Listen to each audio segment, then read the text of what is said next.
Welcome to episode 492 of Salcedo Paranormal, and tonight I'm sharing true paranormal stories from the web.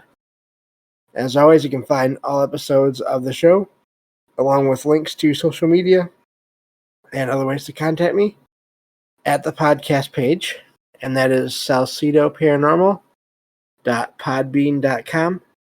That's SALSIDO paranormal.podbean.com. Always happy to hear from you all, whether you have comments or questions or topic suggestions or stories of paranormal experiences, whether they're your own or from others that you trust. Happy to either read those or have you join me on the show to talk about them. Thank you all for listening, whether you are here for the live streams on Discord, or if you listen to the podcast or YouTube feeds, or if you listen on the Troubled Minds Radio Network. KUAP Digital Broadcasting. There you can hear replays of 2 episodes of the show every night at 6 p.m. Pacific, 9 p.m. Eastern, right before Troubled Minds Radio comes on. As always, I want to thank Michael Strange, host of Troubled Minds Radio, as well as Liam Martin, host of the Exiled Minds podcast, for producing the shows and putting it up on the station. Along with all the music that you hear at the beginning and end of every episode there. If you'd like to support the show, there are some different ways to do that. You can always share the show with others and or rate and review it on your podcast platform of choice. Also, I've written some paranormal fiction and nonfiction books you can find over on Amazon. And I have a Patreon page as well, where I'll be putting up content whenever I can. Extra shows, basically. And I already have one there so far. And that content will always be available to all membership tier levels. So just another way to support the show. And but all of the tiers there will receive the same content. Also, if you'd just like to make a one-time donation to the show, you can do that through PayPal or Venmo. Help is never expected, but always appreciated, as there are expenses in making these shows, from equipment to research materials to travel expenses, as I will be going to the Mid-Michigan Paracon this year, this November 4th and 5th. It's the Saturday and Sunday after Halloween. And I'll be going there to listen to all the presentations that I can, but also to make audio recordings of myself and anyone else who wants to join me to talk about all things paranormal. And then I will be sharing those recordings on shows once I get back home. So looking forward to that. And like I said, any donations that you all make, especially right now, will be going towards funds for that event. So it's appreciated but never expected. So just want to make sure that's clear. I think that covers everything for now, so I think with that, I can get on with the stories. So let me get to the Word file there, and then we will get started on those. So let me see here. This first one says, I work in an elder care facility, so it is not uncommon for residents to pass away here. Recently, I assisted cleaning staff in clearing out a deceased resident's room. They warned me about potential chills in the air. Not long after, I felt the kind of chill they mentioned, and then felt someone tapping my shoulder, even though I was alone in the room. Other staff members have also reported similar experiences after a resident's passing. A new resident moved into the same room recently. They felt like someone was watching them and asked us to close the curtains. During the night, the new resident buzzed for assistance, claiming someone had shaken them. I don't know if these events are paranormal or possibly pranks by another resident, but that still doesn't explain all the other experiences people have had. So that's the end of that story. And I sort of agree with him there. It does seem like if there's multiple things going on, especially with multiple people, it doesn't seem like it's as likely to me anyway that it's a prank. And if you think about, just like they say, that kind of location, you have people that are basically crossing over, but their energy could still be there for a while after they pass, and so it wouldn't surprise me. It's basically another kind of hospital. It wouldn't surprise me if there's activity there. Um, you hear that so much about hospitals and places like that. That I'm not surprised by that story at all. And there's just so many reports and stories from people in the medical fields about strange experiences they have while they're working in these places. So, and it makes me wonder how what the percentage is of people who report those kinds of experiences anywhere at all versus people that don't. And if there's a lot more, if it's around the same, or if most people do and report it in one location or another, even if it's just online, again, sort of on websites, and they just make up screen names so that they don't have to use their actual name, but they can still talk about their experiences, which I totally understand, especially if you're still in those fields and you're still employed. You might not want people to find out that you're having these experiences, or in their minds that you think you're having these experiences, because there's that whole stigma as well. So, amazing story there, and I don't doubt again that could have happened. So, moving on to the next story here. Let's see. Oops. Okay. There we go. Almost clicked on the wrong thing, but I got it. Okay. This next one says, I babysit for multiple families who know each other in my area. In my most recent job, I worked for a family with children ranging from 3 to 7 years old. The children were playing in the basement playroom. It had blue walls and an angled section near the door. The parents explained the usual routine and went upstairs to the main floor.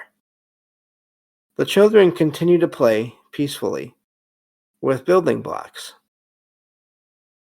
I noticed a shadow figure near the wall that seemed to dart out of the room. I lost my spot. That's what I did. Okay, there we go. I figured that a child had left to use the restroom and followed, but found no child. I returned to find all the family's children still playing in the same positions. None of the children had moved to cast shadows on that wall.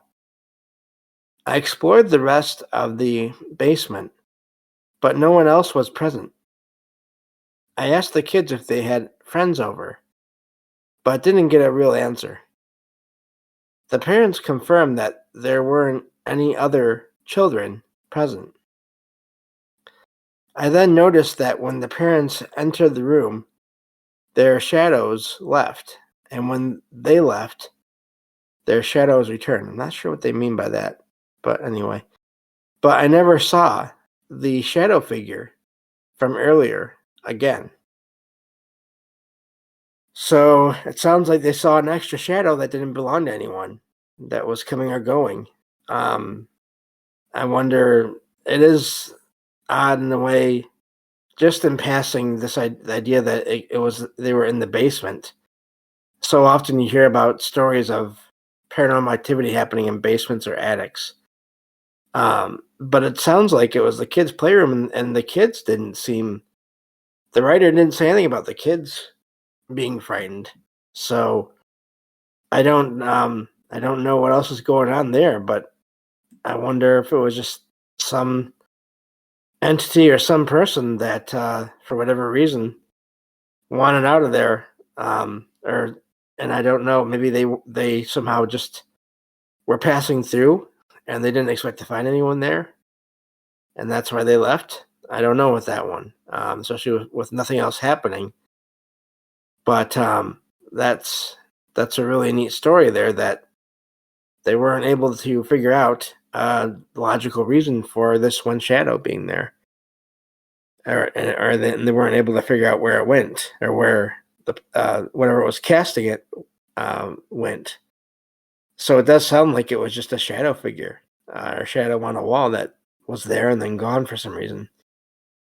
And maybe that again, I always wonder about that because I do think that there's a lot of just random things that happen because other consciousnesses or souls or spirits or entities, they just pass through areas for whatever reason, and maybe um they don't mean to appear, and somehow they still do, or they find themselves sort of in the basement when they weren't expecting to be there. Again, we don't know how all this works, so it could have been someone that was maybe even frightened of the situation there.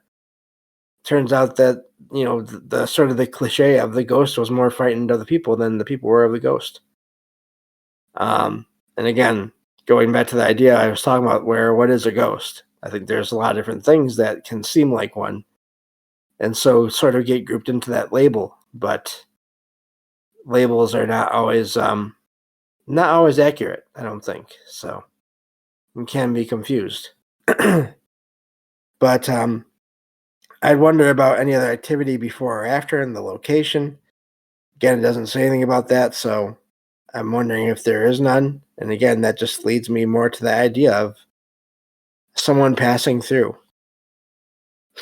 So, but other than that, I don't know with that story there, what was going on.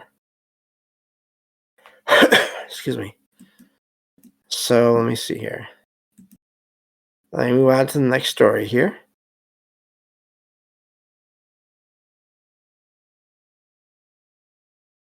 And we'll keep going. Let's see. This one says, let me see. Okay. This one says, my husband and I recently visited the cemetery in the town where I am from. I wanted to show him some family graves dating back to the 1800s. We explored the cemetery and passed by a church. I pointed out the resting place of an important community figure and mentioned there was a legend of the devil's hoofprints on that box-shaped tomb. We also read some other markers about local history. We were on our way out through the church's front gates and walked towards the main road when we both got the sense of being watched. That is when we spotted a shadowy figure that disappeared when we looked at it directly. My husband confirmed that he had seen it too. Half joking, I suggested it may have been a family member of mine saying goodbye. And that's where that story ends. A lot of fairly quick ones, moving through these fast today. But I wonder if that person, the writer there, was, when they were joking, I wonder if it was more than just a joke or a random thought. I wonder if there was some kind of contact going on there that they maybe even weren't completely aware of. And that's why they said that. Let me see here. One moment, please.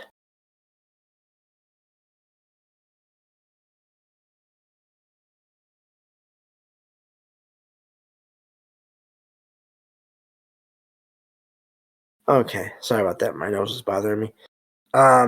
But so yeah, I wonder if they did see someone, and maybe it was that writer's family member, one of their family members from way back, somehow checking them out, checking out the person that was descended from them. That'd be really amazing if you think about that. Um, so I wonder about that. Or of course, it could have just been a random shadow figure as well. But I always wonder about that when people sort of make jokes or kind of say things and they think that they're joking or they're just guessing. And I always wonder if maybe there's more to that there than they realize. Of course, I don't know, but it'd be really amazing if that was the case. So, moving on to the next story here. Let me see here. This one says, my family and I have been staying at a beach house, excuse me, in a major city in Alabama, and we've had some unusual experiences here. On the first night, all the TVs in the house turned on by themselves. The next day, I heard footsteps above my room where there's no floor, only the roof. Last night, around 3 a.m., so basically in the morning, I heard water running in the kitchen, but no one was there. The faucet is the touch to turn on type, so touch activated, and the warm or hot water ran for about 20 seconds. Another family member also heard a creaking floor behind her, but didn't investigate. We're not frightened though. These things have been more interesting than anything else. I'm not sure if this is relevant, but many of the houses in the area are new due to hurricane damage from about 5 years ago. I am currently staying here alone, which makes the footsteps I have heard downstairs at night lately very interesting. And that's where that story ends. I like how they're not really frightened by any of the things going on there.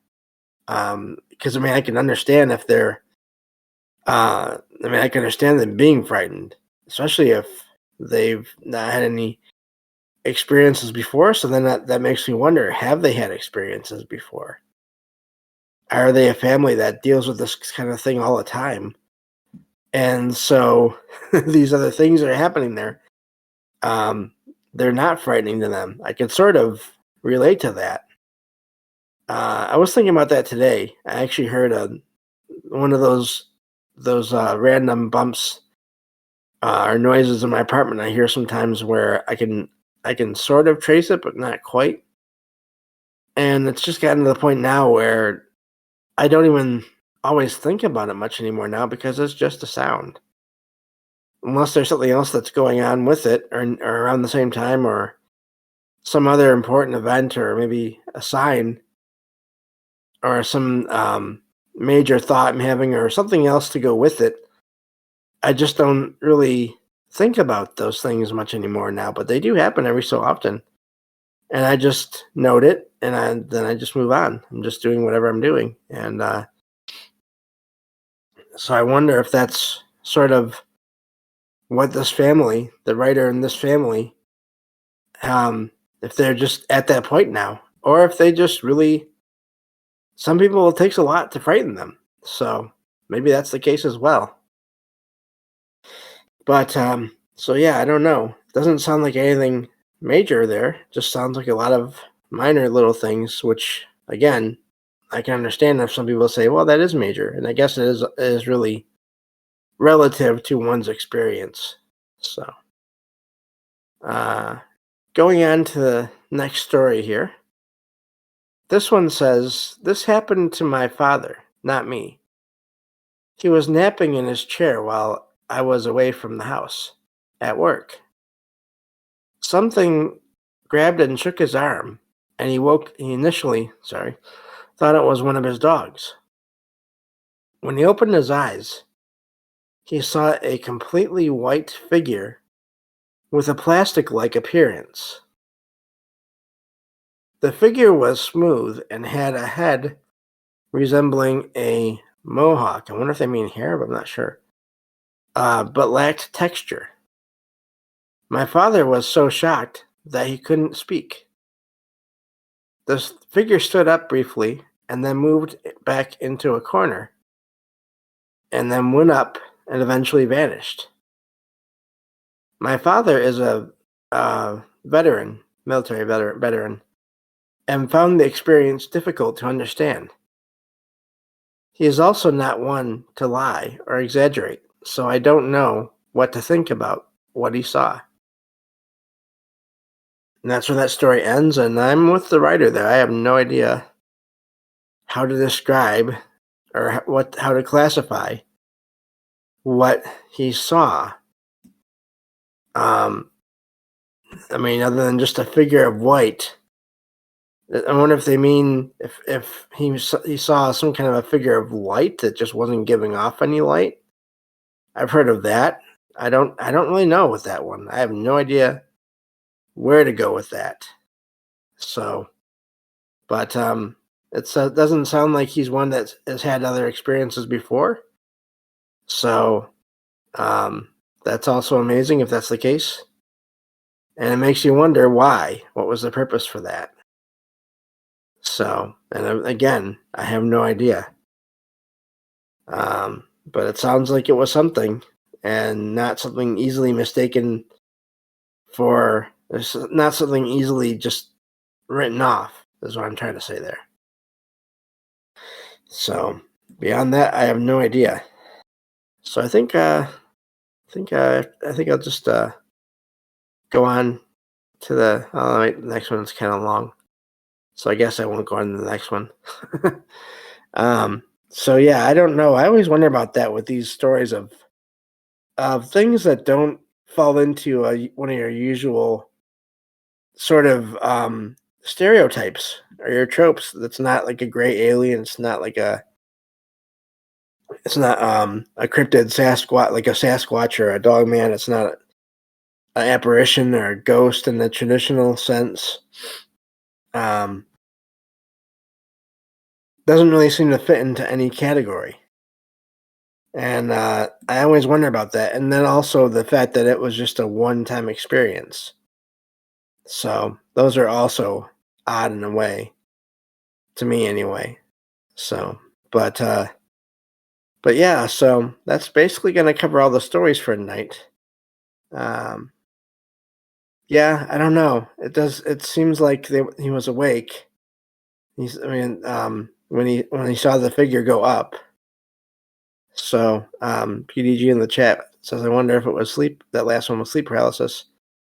But yeah, I don't know. I mean, it's just odd that they were awake when by the time the figure actually left the room. So, not saying that it can't be, but it just seems odd.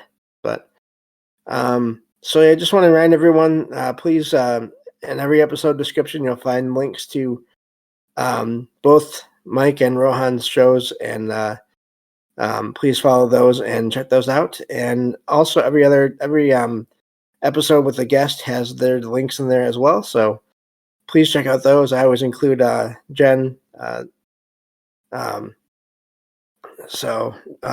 forgetting her name. Arcane Observer. There we go. Her channel as well. I always include her links in the episode description. So, but thank you all for listening, and I will talk to you all in the next episode of Salcedo Paranormal. Take care.